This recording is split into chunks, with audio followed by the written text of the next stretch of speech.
So I'm sitting here with Professor Walter Veith here in Denmark. Thank you for coming to Denmark and wanting to do this interview. I've been watching some of your stuff, and you've been making some extensive stuff on the Roman Catholic Church and about the Jesuits. And you, as being a Christian, I would love to hear your view on who are the Jesuits and what are the Roman Catholic Church. I remember, for instance, in your Total Onslaught, The Secret Behind Secret Societies, which is a video that I would hope people would see after watching this interview, that you quote Cardinal Ratzinger, who later became Pope Benedict, for saying that the Roman Catholic Church view themselves as the mother and not the sister of all churches, but the mother of all churches. So can you elaborate on that? Well, the Roman Catholic system has a very long history, and Paul, when he was speaking to the early Christians, warned of a great apostasy that would arise, and this apostasy would arise when a certain power was taken out of the way. Now, the early church fathers interpreted that power as being pagan Rome, that when pagan Rome was removed as a political power, then this Antichrist system would arise. And the reformers later picked up on these explanations, and then together with Daniel chapter 7, they interpreted the symbology there as representing the Roman Catholic Church. And all the reformers were united when it came to this prophecy exposition. Even in pre-Reformation times, there were many that arose and identified the symbols of Daniel and Revelation 13 and Revelation 17, the great whore that sits in many waters. They identified it as the Roman Catholic system. And Wycliffe was one of the ones who explicitly said it. Later, Jan Hus, then the Reformers, Martin Luther, Melanchthon, and Calvin, and Hus, and Cranmer, and Latimer, and you name them, and Spurgeon. They all followed this logical exposition, Wesley. And this was the Reformed position, based on biblical prophecy. They used the day-year principle in interpreting the times that were presented. And as Spurgeon said, it fits like one of Chubb's keys, fits Chubb's locks, and refuses to fit any other system. So there are so many parameters. Now, I myself grew up a Roman Catholic, and when I was confronted with all these prophecies in the Bible, they certainly stunned me, and I had to come to the same conclusion based on prophecy and history. So that was the Reformed position, and of course it led to the great schism, the great separation between Protestantism and the Roman Catholic system. And the church had to counteract this, or else they would find themselves bleeding to death. They would lose their adherents, and the system would lose its power. And at that time, after the Reformation, the Order of the Jesuits was created. And the Order of the Jesuits had one explicit ideal, and that was to destroy Protestantism. And they set about it with great fervor. The system that they used initially was to put learning against learning. And the way in which they did this, they used Greek philosophy and the system of Greek philosophy, and put it into juxtaposition to the Protestant philosophy, which was based on sola scriptura, the Bible and the Bible alone. What the Bible says is the standard for what is right and what is wrong. And this system would question everything that the Bible said. And they used methodologies which were not word-based, but experiential-based. So they would use theatrics. In the beginning, they started with theatrical performances using Greek mythology. There was a system of right and wrong and a system of morality, but it wasn't based on biblical morality. It was based on humanism. And they basically started the great educational centers in the world, the universities, the schools. And eventually, if you were part of that schooling system, well, then you were part of the prestigious elite. And slowly, the ideas were eroded. They would question the basics of science. They would question all the physical parameters of the Bible. And out of this then grew the higher criticism. And later, when it was integrated with scientific ideas like Darwinism and communism, which basically is atheistic from the beginning. And communism was actually started by the Jesuits. They practiced this in their reductions in South America, the system of working. And these philosophies have their basis in Jesuitism. Can you elaborate on how they started communism? Well, when the great wars between Protestantism and Catholicism were taking place, they needed money. Wars run on money. And in the old system, which was not like the systems that we have today, where you have sovereign nations with standing armies, a lot of it was contract. So you would have legionnaires joining, and these had to be paid, and this cost money. And that is when the Jesuits developed their systems in South America for shipping gold from South America in their Spanish galleons to Europe in order to pay for the wars that Spain was having with the Netherlands, and finance all of the wars in Europe against the reformers.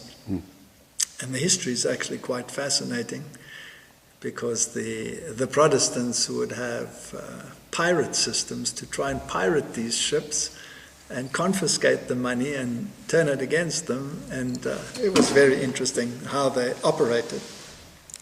But in order to dig up the gold, and in order to make the financial situation possible, they used the Indians basically as slave labor, and they would pay them with a pittance, and they would use the newly discovered cocaine plantations in order to, enable them to climb the heights that were needed to gain access to the gold mines, etc.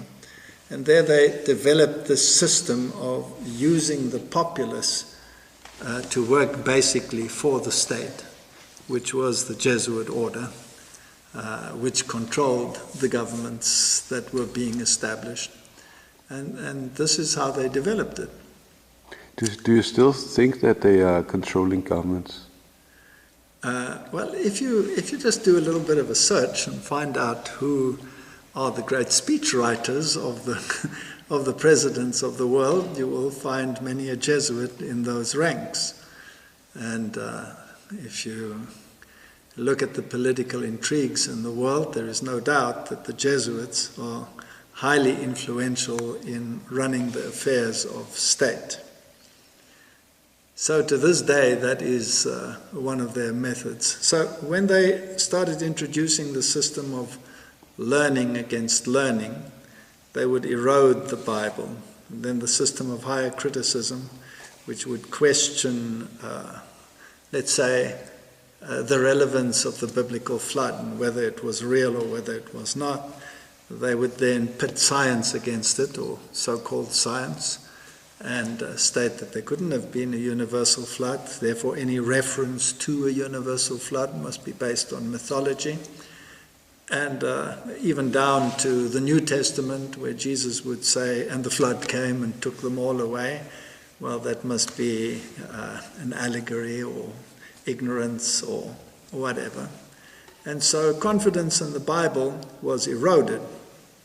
Martin Luther took the stand that if the Bible didn't form part of an educational system, then that educational system was doomed to become corrupt. And what kind of education do we have in the world today? And who introduced it? Well, the ones who introduced it was the Jesuits. So the system that we have today is a system of learning against learning, which negates what the Bible says. The other thing that was, of course, important to them was that it could be perceived that if you were warring against the Bible, that the Bible was your enemy, but they were supposed to be representing God and Christianity. So this created a conflict. So they got round that by saying, we're not against the Bible, we're against the Protestant version of the Bible. And then you had this conflict between which version is the one that should be paramount. And that's what happened at the Council of Trent then.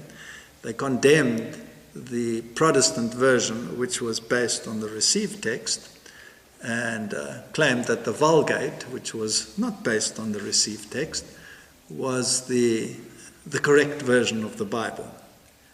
And the Jesuits actually were instrumental in bringing out the Douay version as a counter to the Protestant version. And one text that comes to mind is where the Protestant Bible from the received text says, I will put enmity between thee and the woman, between thy seed and her seed, and he shall crush thy head, and thou shalt bruise his heel. The Douay version would feminize that and say, she shall crush your head. And therefore the Messiah would be not Jesus in that sense, but Mary would be the one to supplant him. And the Jesuit order in that way managed to undermine the authority of the Bible. That was one of the ways in which they operated. The church during the period of the Reformation, of course, had been heavily involved in suppressing it at all levels, not only the level of education, but also physically, and arresting people, handing them over to the state for execution, the Inquisition. And the Jesuits weren't actually involved directly in the Inquisition, but they became involved in Rome, where they ran the Inquisition. Other orders took care of the Inquisition elsewhere. And so there was much bloodshed, much planning, and the Jesuit general assumed a very prominent position in Rome. And as you know, he was called the Black Pope. And for reasons that are apparent, he wears black robes. And so you had the white-robed Pope and the black-robed Pope. And the Jesuit general is really the one who calls the shots behind the scene. The one is the face and represents the white side. The other one is behind the scenes, and he represents the dark side. And he really is a general, and a general is a military term. And there are other military orders, of course, in Catholicism, such as the Knights of Malta, which is a military order, the oldest military order. And there was even a conflict between those until the Jesuits eventually gained control over even the Order of Malta, and today they are basically working as a unit. So when you look at these military orders, they are literally involved in military affairs. The head of the Knights of Malta in the USA, for example, is always the Cardinal of New York, and he's also the patron of the US military.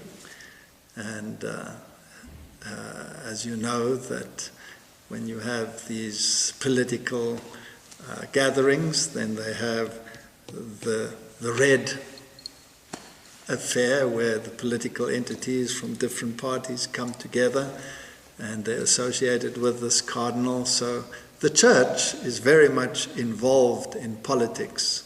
Yeah, and you have also, I think it was Jeremy Scahill who showed in a book that Blackwater, known later as the Academy and now XE, is also heavily involved with the Knights of Malta. They are seeing this as a holy war against Muslims. Yes, I mean, there are many orders that are involved in government activities. You have the Knights of Columbus.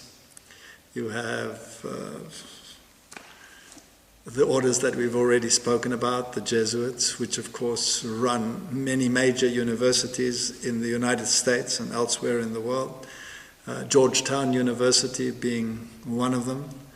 There are many that run under the auspices of the church, but really behind the scenes are also controlled by the Jesuit order. And they set the tone for the thinking.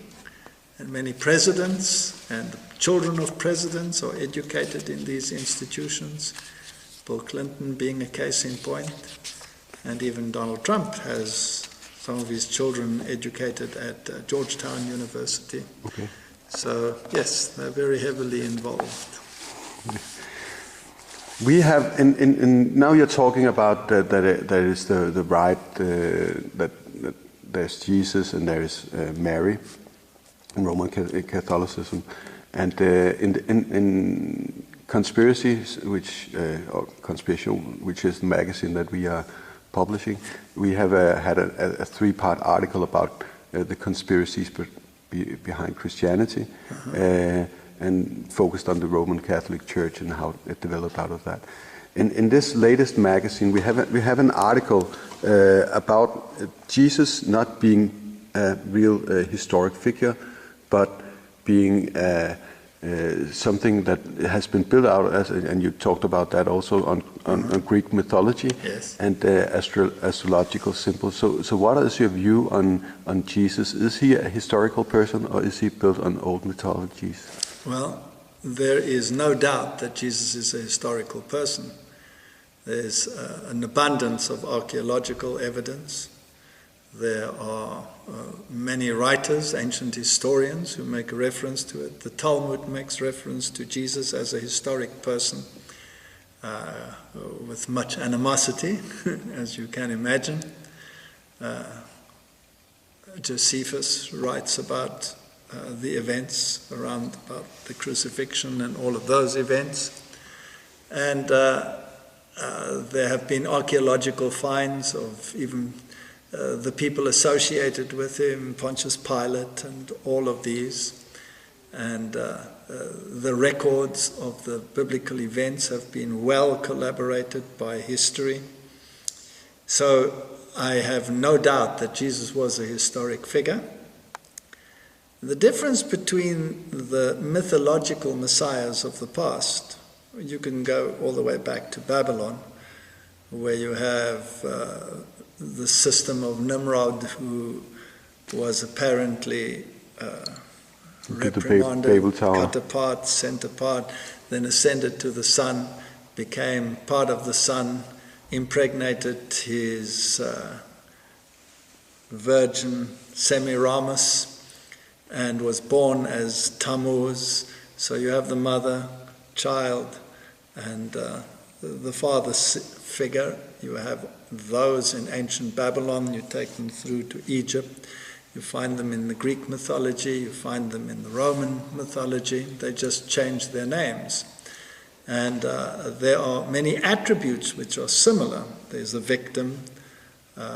Vishnu, for example, is depicted with holes in his hands and holes in his feet. But then the Bible is pretty explicit as to who the Messiah would be, what the attributes of the Messiah would be, and also prophetically when he would be born, and what the circumstances around his life and death would be. If you take Daniel chapter 9, it gives you the exact year when the Messiah would be anointed. And those prophecies, by the way, don't work unless you apply the day-year principles, which the Reformers did. And there is great consternation in many circles about these prophecies because you cannot refute them. And why can't you refute them? Because if you look back at how the Bible was put together, it was a Bible meeting in, I think it was it 391 in Nicaea, yes, where they put these testaments together. So why? Can you tell me why should we trust these scriptures? You see, the Roman Catholic Church claims that it gave us the Bible. Nothing could be further from the truth. They never gave us the Bible. The canon was established of the New Testament within the first 100 years after Christ, when there was no Catholic Church around. And the canon of the Old Testament was established 400 years before the New Testament era. So Catholicism, of course, adds other books, such as the apocryphal books. Now, if you look at the apocryphal books that were added to make the canon complete, as the Roman Catholics say, and you're anathematized, according to the Council of Trent, if you do not accept these books as genuinely part of the canon, well, then you come up with ridiculous notions like driving out demons with the gallbladder of a fish and worshipping objects. Jacob worshipped the top of his staff instead of, like the received text says, Jacob worshipped leaning on top of his staff. So there are so many ridiculous things, the worship of the dead, all of these issues, or the veneration of the dead, let's put it that way. You will find these in the apocryphal books, but these always come many centuries after the completion of the canon. So Rome never gave us a Bible in its canonical form. It corrupted the canonical form by giving us other versions, and in the 4th century they found the texts that came apparently from that era as more acceptable, like the Codex Vaticanus and the Codex Sinaiticus, which was found in 1844. And these have additional books in them as well, like the Codex Sinaiticus has the Epistle of Barnabas in it. And the Epistle of Barnabas is pathetic, to say the least. And yet these manuscripts that contain such spurious documents are claimed to be, the best documents that there are. Most of the beginning of the Bible, most of the end of the Bible is completely missing. There is no book of Revelation in the Sinaiticus text, so how could you verify it and compare it to anything? The creation account isn't in there, so the beginning and the end of the Bible aren't present. Then the Epistle of Barnabas has the cross all walking by itself behind Jesus, and the cross talking and such, idiocy, such as things like those. It has animals changing, like the hyena and the weasel, giving birth through the mouth or changing their sex once they have given birth. I mean, it's such ridiculous rubbish, and yet these are considered the best documents. Now, if that's what Catholicism has added to the scriptures, then they should best have left it alone. So you do not agree that Christianity was set up as a control system to control people and control their minds? You think that the Reformation is actually the word, genuine, and the Protestants have the right word of... Well, I don't know how much of a study you've made of the Bible, but the Bible is actually an amazing book, written over millennia. And to find such harmony between books written over such a long period of time. To the law and to the testimony, if they speak not according to this word, they have no light in them, says Isaiah 8, verse 20. And now I could still envision somebody putting books together.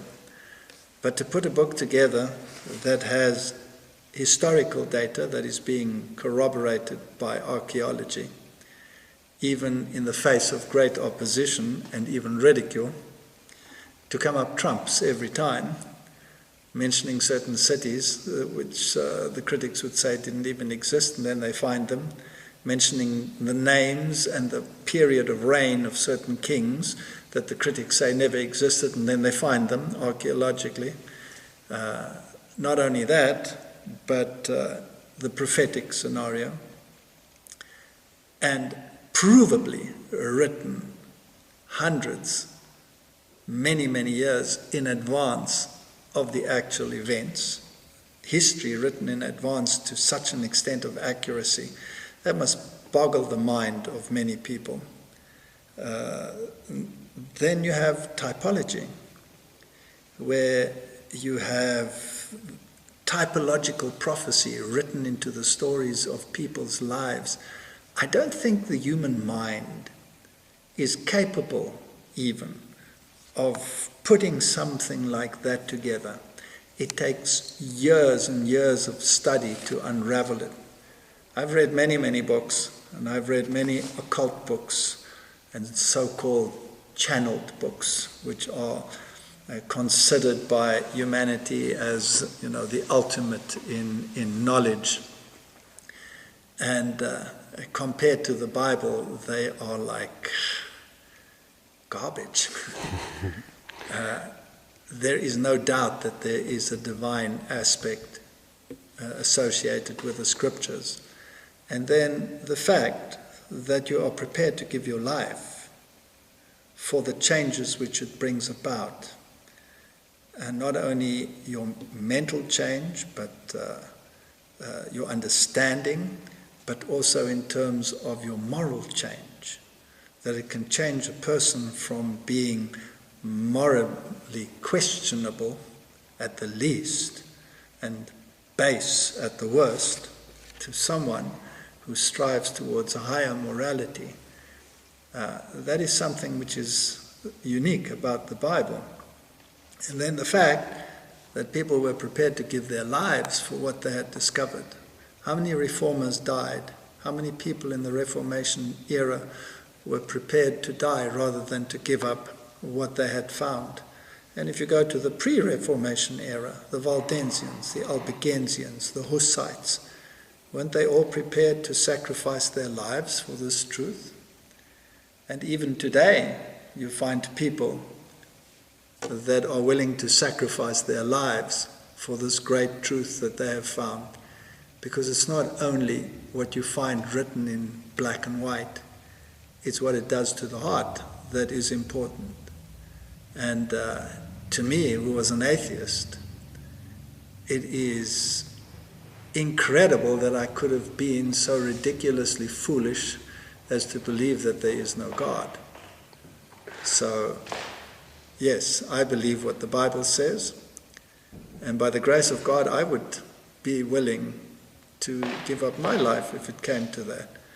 I'm not saying that I have the courage within myself, but by the grace of God, I would put my money on the Bible before I put it on any other book. Thank you very much for that view, and it was great to hear you elaborate on how you look at the Bible and how you look at the secret societies, the Roman Catholic Church, and so on. Thank you very much, and have a nice day here in Denmark. Thank you. Many blessings to you. You're welcome. Thank you.